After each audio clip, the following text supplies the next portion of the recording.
அன்பு தமிழ் நெஞ்சங்களுக்கு வணக்கம். ஃபர்ஸ்ட் ஷோ நிகழ்ச்சிக்கு உங்களை அன்போடு வரவேற்கின்றேன். இன்றைய ஃபர்ஸ்ட் ஷோ நிகழ்ச்சியில கமலஹாசன் நடித்திருக்கின்ற நாயகன் திரைப்படம், அதாவது நாயகன் திரைப்படம் 4Kல டிஜிட்டல்ல ரிலீஸ் ஆயிருக்கு. அந்த படத்தின் அனுபவத்தை தான் தெரிந்து கொள்ள போகிறோம். வாங்க நிகழ்ச்சிக்கு போவோம். கலைஞானி கமலஹாசன் பிறந்தநாளை முன்னிட்டு அவரது ரசிகர்கள் கொண்டாடும் விதமாக நாயகன் படத்தை ரீரிலீஸ் செய்திருக்கிறார்கள். அதுவும் டிஜிட்டலில் 4Kயில். நாயகன் திரைப்படத்தை பலமுறை பார்த்தாச்சு. அதாவது தியேட்டர்ல பார்த்தாச்சு, டிவில பார்த்தாச்சு, டிஜிட்டல்ல பார்த்தாச்சு, அதாவது யூடியூப்ல பார்த்தாச்சு. இருந்தாலும் முதலில் பார்க்கின்ற அனுபவம் போல இந்த திரையரங்க அனுபவம் இருக்கிறது. அப்படி பிரம்மாண்டமாக மகிழ்ச்சியாக இருக்கிறது. படம் தொடங்கியதிலிருந்து முடிகின்ற வரை அதே ஆர்வம் குறையவே இல்லை. முதலில் பார்க்கின்ற அந்த அனுபவம் தான் இப்போதும் இருக்கிறது. கலைஞானி கமலஹாசன் அவர்களின் நடிப்பு, மணிரத்னத்தின் இயக்கம், PC ஸ்ரீராமின் ஒளிப்பதிவு, இளையராஜாவின் இசை, இந்த கலவை இருக்கு இல்லையா, அது நமக்குள்ள பெரிய மேஜிக் பண்ணும்.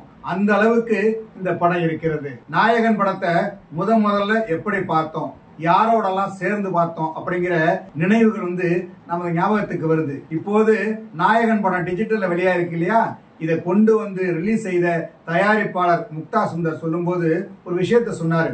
சென்ற தலைமுறைகள்லாம் டிஜிட்டல்ல பார்த்திருக்கின்ற வாய்ப்பு கிடையாது. இந்த தலைமுறைக்கு அது கிடைச்சிருக்குது.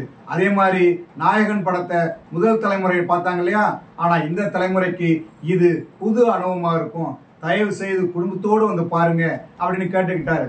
அது மாதிரி குடும்பத்தோடு பார்க்கக்கூடிய ஒரு நல்ல திரைப்படமாக, நல்ல அனுபவமாக நாயகன் படம் அமைந்திருக்கிறது. நாயகன் படம் வெளிவந்த பிறகுதான் கமர்ஷியல் படம்னா இப்படி இருக்கணும் அப்படிங்கிற உணர்வு ஏற்பட்டது. நிறைய படங்கள், அதாவது புதுசா எடுக்க போறவங்க எல்லாம் நாயகனை முன்மாதிரி வச்சுக்கிட்டு தான் படத்தை எடுப்பாங்க. அந்த அளவுக்கு முன்மாதிரியான ஒரு படமாக நாயகன் படம் அமைந்திருந்தது. இளையராஜாவோட இசை இருக்கு இல்லையா, அதுல அந்த ரயில் சத்தம் இருக்கும் பாருங்க, மறக்கவே முடியாது. அப்பப்போ ரயில் சத்தம் ஒரு பையன் அனாதையா ஓடி வந்தான், தூத்துக்குடியிலேருந்து ஓடி வந்தான் அப்படிங்கிற உணர்வை அந்த ரயில் சத்தம் நமக்குள்ள ஏற்படுத்திக்கிட்டே இருக்குது. அந்த அளவுக்கு படத்தோடு நாம் ஒன்றி போயிருப்போம். உதாரணத்திற்கு கமலஹாசன் படங்களை பாத்தீங்கன்னாக்க நாயகன் படத்திற்கு முன்ன வேற மாதிரி நடிச்சிருப்பாரு, நாயகன் படத்துக்கு பின்னாடி வேற மாதிரி நடிச்சிருப்பாரு.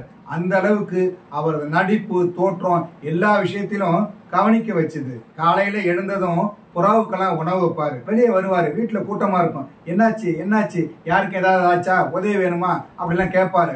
அப்பதான் தன்னுடைய மகன் இறந்துட்டார் அப்படிங்கிற தகவல் கிடைக்கும். இதை கேட்டதும் அவருடைய அதிர்ச்சி இருக்கு பாருங்க, சொல்லவே முடியாது. அப்படி ஒரு ரியாக்ஷன். அப்படியே பார்த்துக்கிட்டே வருவாரு, பாடியை பார்ப்பாரு, கலங்கி நிற்பாரு, அழுவாரு. அடடா, என்ன மாதிரியான நடிப்பு! கமலஹாசனுடைய வாழ்க்கையில இந்த படம் ஒரு முக்கியமான படம் என்பதற்கு இது ஒரு எடுத்துக்காட்டு. மும்பையில தாராவில மக்கள் கூட்டமாக வாழ்கின்ற இடம், அதாவது நெருக்கமாக வாழ்கின்ற இடம்.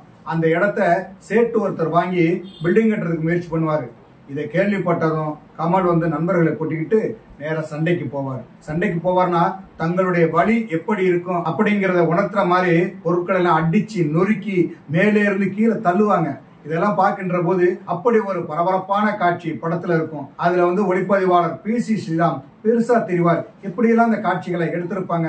அன்னைக்கு இந்த அளவுக்கு டெக்னிக்கல் இல்ல, இருந்தாலும் அதை நம்ம விறுவிறுப்பா பாக்குற மாதிரி எடுத்திருப்பாரு. அது ஒரு ஆக்ஷன் திருவிழா தானே. கமலஹாசன் கூட எப்போதும் கூடவே இருக்கின்ற பாத்திரம் ஜனகராஜ் பாத்திரம். அந்த பாத்திரத்தை போலீஸ் கைது பண்ணிடும். இதை கேள்விப்பட்டதும் அசிஸ்டன்ட் கமிஷனர் வீட்டுக்கு தனியா போவார். நாசரின் மனைவியாக அவருடைய மகள் இருப்பார். கொஞ்சம் அதிர்ச்சியா இருக்கும். திரும்ப மகளே வருவாங்க, பேசுவாங்க, உங்களை விட்டு நாங்க ஒதுங்கி இருக்கிறோம், உங்க நிழல் கூட எங்களுக்கு வேண்டாம், உங்க உதவி வேண்டாம், தயவுசெய்து போயிடுங்க அப்படின்னு சொல்லுகின்ற பாத்திரம். அதுல அவங்களுடைய மகள் பிரமாதமா நடிப்பாங்க. அவர் முகத்துல இருக்கிற ரியாக்ஷன் நம்மள எமோஷன் ஆக்கிரும். குழந்தையோட குரல் கேட்கும். இதை கேட்டுட்டு பேரனை பார்க்கணும் அப்படின்னு அவருக்கு ஆசை இருக்கும். ஆனா மகள் விடமாட்டாங்க. போயிடுங்க அப்படின்னு சொல்லும் போது அவருடைய முகம், அவருடைய கண்கள் இருக்கே, அதுல வருகின்ற நடிப்பை பார்க்கணுமே, அபாரம். சரண்யாவை கோயிலுக்கு அழைச்சிட்டு போவாரு. அதை பார்த்துட்டு சரண்யா சந்தோஷமா இருப்பாங்க. அவங்கள கூப்பிட்டு நெத்தியில குங்குமம் வச்சு தாலி கட்டுவாரு.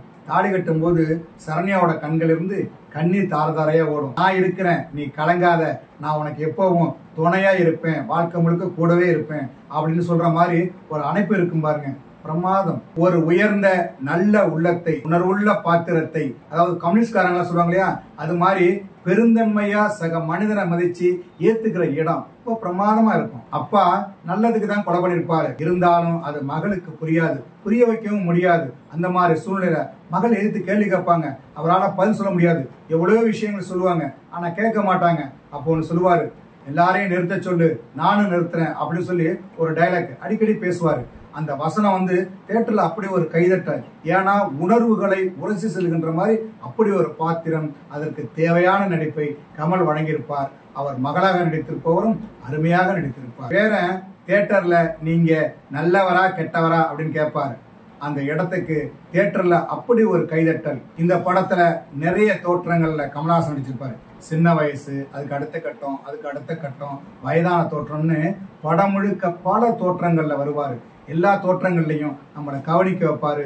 அதுக்கான நடிப்பை வழங்கியிருப்பாரு. இந்த மேனரிசம், நட எல்லாமே புதுசா இருந்தது. இந்த படத்துல கமலஹாசனின் துணைவியாக நடித்த சரண்யா, அவரது நண்பராக நடித்த ஜனகராஜ், கூடவே இருக்கின்ற கணக்காளர் டெல்லி கணேஷ், மகனாக நடித்திருக்கின்ற நிழல்கள் ரவி, உதவி கமிஷனராக வருகின்ற நாசர், வில்லனாக வருகின்ற ரெட்டி, இப்படி படம் முழுக்க நிறைய பாத்திரங்கள்.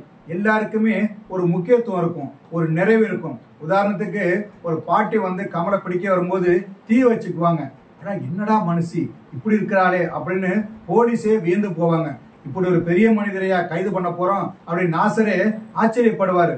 அந்த அளவுக்கு ஒவ்வொரு காட்சியிலும் நடித்தவர்கள் தான் மிக பிரமாதமாக நடித்திருப்பார்கள். நாய்க்கரையான்னு பாதி சாமத்துல அழைத்தால் கூட எழுந்து லைட் போட்டு உதவுகின்ற வேடம். ஒரு குழந்தைக்கு உடம்பு சரியில்லாம போயிடும், அதை தூக்கிட்டு போவாரு. மருத்துவர் நேரம் முடிஞ்சிச்சுன்னு கிளம்புவாரு, போக விட மாட்டார். உனக்கும் குழந்தை இருக்கல வீட்டுல, குழந்தை வைத்தியம் பாரு அப்படின்னு சொல்லி வைத்தியம் பார்ப்பாரு. வைத்தியம் பார்த்து முடிச்சதும் குழந்தை பொழைச்சிடும். அதன் பிறகு டாக்டர்கிட்ட சாரி கேட்கிற மாதிரி கையை பிடிச்சுக்குவாரு. உன் கை உயிரை காப்பாத்துறது ஐயா அப்படின்னு சொல்லும் போது மனசுல நமக்கு நிறைவா இருக்கும். மருத்துவத்தை உயர்த்தி பிடிக்கும். இந்த படத்தில் பல இடங்கள்ல யார் அடிச்சாரோ யார் அழுதாரோ அப்படின்னு ஒரு பாட்டு இடம்பெறும். பின்னணி இசையாகவே அந்த பாட்டு எதிரொலிக்கும், பாடலாகவும் வரும். அந்த அளவுக்கு இசையோடு நம்மை அழைத்து சென்றிருப்பார் இளையராஜா. சந்தோஷமா இருக்கிறதுக்கு ஒரு இசை, துயரப்படும் போது ஒரு இசை, வேதனைப்படும் போது ஒரு இசை, மகிழும் போது ஒரு இசைன்னு படம் முழுக்க பல இடங்கள்ல இசையும் படத்தை தூக்கி நிறுத்தி இருக்கும். அதனால நாயகன் படம் எனக்கு ரொம்ப பிடிச்சிருக்கு. உங்களுக்கும் பிடிக்கும்னு நான் நம்புறேன். நீங்க மட்டும் போகாதீங்க, உங்க நண்பர்களை, உங்க குடும்பத்தை இப்படி எல்லாரையும் அழைச்சிட்டு போய் சந்தோஷமா பாருங்க. தியேட்டரை விட்டு எடுத்த பிறகு தியேட்டர்ல இல்லையே அப்படின்னு சொல்லக்கூடாது. எடுக்கிறதுக்கு முன்னாடியே நீங்களாம் போய் கூட்டம் கூட்டமா போய் அந்த படத்தை பார்க்கணும். இந்த கால இளைஞர்களும் பார்த்து மகிழணும் அப்படிங்கிறது தான் நம்மளுடைய ஆசை. என்ன நேயர்களே, நாயகன் திரைப்படத்தின் திரை விமர்சனத்தை தெரிந்து கொண்டீர்களா? சரி, தமிழ் வலைக்காட்சியை தொடர்ந்து பாருங்கள். தமிழ் வலைக்காட்சியை லைக் பண்ணுங்க, ஷேர் பண்ணுங்க, கமெண்ட் பண்ணுங்க, சப்ஸ்கிரைப் பண்ணுங்க. தமிழ் வலைக்காட்சியின் புதிய அப்டேட்டுகள் உடனுக்குடன் உங்களுக்கு தெரிய வர அருகில் உள்ள பெல் பட்டனை மறக்காமல் அமுக்குங்க. கலை இலக்கியம் யாவும் மக்களுக்கு.